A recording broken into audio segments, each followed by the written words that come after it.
बिस्मिल्लाहिर्रहमानिर्रहीम।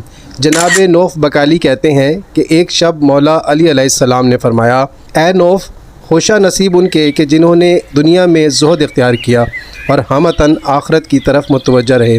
ये वो लोग हैं जिन्होंने ज़मीन को फ़र्श, मिट्टी को बिस्तर और पानी को शरबत खुशगवार करार दिया, कुरान को सीने से लगाया और दुआ को सिपर बनाया, फिर हज़रत मसीह अलैहिस्सलाम की तरह दामन झाड़ कर दुनिया से अलग थलग हो गए।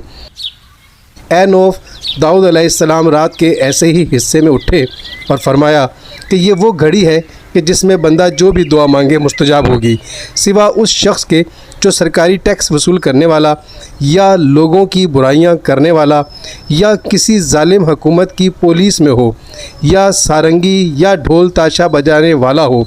सैयद रज़ी कहते हैं कि उर्तबा के मानी सारंगी और कोबा के मानी ढोल के हैं। नहजुल बलागा हिकमत 104।